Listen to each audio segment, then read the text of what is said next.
Phone shopping కేసులో ఇవాళ మాజీ ఎంపీ జోగినపల్లి సంతోష్రావును ప్రశ్నించనుంది సిట్ బృందం. మధ్యాహ్నం 3 గంటలకు జూబ్లీహిల్స్ పిఎస్కి రావాలని సిట్ ఆదేశించింది. 2024 మార్చి 10న పంజాగుట్ట పిఎస్లో ఫోన్ షాపింగ్ కేసులో సెక్షన్ 160 సిఆర్పిసి కింద డీటెయిల్స్ అందించాలని జోగినపల్లి సంతోష్రావుకు సూచించింది సిట్. ఎస్ఐబి చీఫ్గా ప్రభాకర్ రావు నియామకంతో పాటు ప్రణీత్ రావు, రాధాకిషన్ రావు సహా ఒకే సామాజిక వర్గానికి చెందిన వారితో స్పెషల్ ఆపరేషన్ టార్గెట్స్ను నింపేయడంలో సంతోష్రావు కీలకంగా వ్యవహరించినట్లు సిట్ గుర్తించింది. గత సర్కారు హయాంలో మాజీ సీఎం కేసీఆర్, ఎస్ఐబి పోలీసులకు మధ్య సమాచారం చేరవేయడంతో సంతోష్రావు ప్రధాన పాత్ర పోషించినట్లు సిట్ పక్కా ఆధారాలు సేకరించింది. ఈ కేసులో కీలక సమాచారం సేకరించడంతో సహా కేటీఆర్ విచారణలో సేకరించిన సమాచారం ఆధారంగా సంతోష్రావును ప్రశ్నించనుంది సిట్. ఇక ఇదే విషయంపై మరిన్ని డీటెయిల్స్ మనకి మా ప్రతినిధి రాంప్రసాద్ లైవ్ ద్వారా అందిస్తారు. రాంప్రసాద్, చెప్పండి, ఇవాళ సిట్ విచారణకు సంతోష్రావు హాజరవుతారా? ఆ అప్డేట్స్ ఏంటి? తెలంగాణ రాష్ట్ర వ్యాప్తంగా సంచలనం సృష్టించినటువంటి ఫోన్ ట్యాపింగ్ కేసును అయితే ఇటు సిట్ అధికారుల బృందం స్పీడప్ చేసిందని చెప్పవచ్చు. ఎందుకంటే ఇటీవలే రాష్ట్ర ప్రభుత్వ ఆదేశాల మేరకు అయితే 2వ సిట్ను కూడా ఏర్పాటు చేసినటువంటి తెలంగాణ పోలీస్ శాఖ సిట్ అధికారులు త్వరితగతిన కేసును పురోగతి సాధించడమే లక్ష్యంగా అయితే ఇప్పటికీ చూడవచ్చు.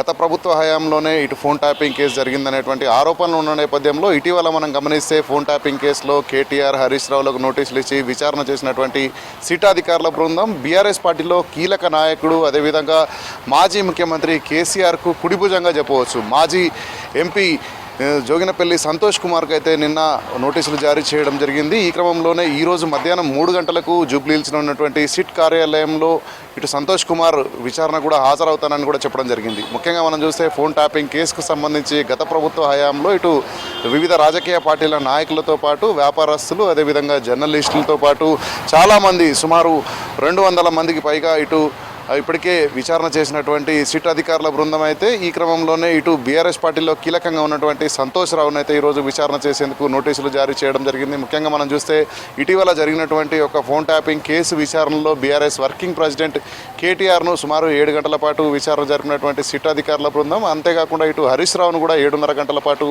విచారణ చేయడం జరిగింది. ఇదే కేసులో ఈరోజు సంతోష్ రావును మధ్యాహ్నం 3 గంటలకు హాజరు కావాల్సిందిగా అయితే సిట్ అధికారుల బృందం ఇటు నోటీసులు జారీ చేయడం జరిగింది. ముఖ్యంగా మనం చూస్తే ఇటు సంతోష్రావు గత ప్రభుత్వ హయాంలో కేసీఆర్కు కుడిభుజంలా ఉంటూనే ఇటు రాష్ట్రంలో షాడో సీఎంగా కూడా వ్యవహరించాడంటూ ఇటు బీఆర్ఎస్ నేతలతో పాటు రాష్ట్రంలో ఉన్నటువంటి వివిధ పార్టీల నాయకులు కూడా భావిస్తూ ఉంటారు. సో ముఖ్యంగా ఈరోజు కేటీఆర్తో పాటు హరీష్ రావుతో పాటు ఈరోజు అయితే సంతోష్రావును విచారణ చేయనున్న నేపథ్యంలో సిట్ అధికారులకు ఫోన్ ట్యాపింగ్ కేసుకు సంబంధించి మరింత వివరాలు సేకరించడమే లక్ష్యంగా అయితే నోటీసులు జారీ చేసినట్టు మనకు తెలుస్తూ ఉంది. ఎందుకంటే గత ప్రభుత్వ పెద్దల సహకారంతోనే ఫోన్ ట్యాపింగ్ జరిగింది అనేది మనం చూస్తే ఇప్పటివరకు అరెస్ట్ అయినటువంటి అధికారులు కానీ విచారణ ఎదుర్కొన్నటువంటి మాజీ ఎస్ఐబి చీఫ్ ప్రభాకర్ రావు, అంతేకాకుండా ఇటు డిఎస్పీ స్థాయి హోదాల్లో పనిచేసినటువంటి అధికారులు ఇచ్చినటువంటి స్టేట్మెంట్ ఆధారంగా చేసుకుని అయితే ఈరోజు సంతోష్ రావును సిట్ అధికారులు ప్రశ్నించేటువంటి అవకాశం అయితే ఉంది. సో ఈ క్రమంలోనే ఈరోజు సంతోష్ రావు ఏం చెప్తాడనేటువంటి ఒక విషయంపై అయితే సర్వత్రా ఆసక్తి నెలకొందని చెప్పవచ్చు. ఎందుకంటే కేసీఆర్ పక్కనే ఉంటూ తను గతంలో ఎంపీగా కూడా వ్యవహరించినటువంటి క్రమంలో రాష్ట్రంలో ఉన్నటువంటి పోలీసులు, ఐపీఎస్లు అందరితో కూడా సమన్వయం ఉన్న క్రమంలో ఫోన్ ట్యాపింగ్ కేసులో సంతోష్ రావు పాత్ర కీలకంగా ఉన్న నేపథ్యంలో అయితే సంతోష్ రావు ఇచ్చిన స్టేట్మెంట్ ఆధారంగా భవిష్యత్తులో కేసీఆర్కు కూడా నోటీసులు ఇచ్చేటువంటి అవకాశం ఉందనేటువంటి చర్చ అయితే రాష్ట్ర వ్యాప్తంగా కొనసాగుతుంది. జ్యోతి.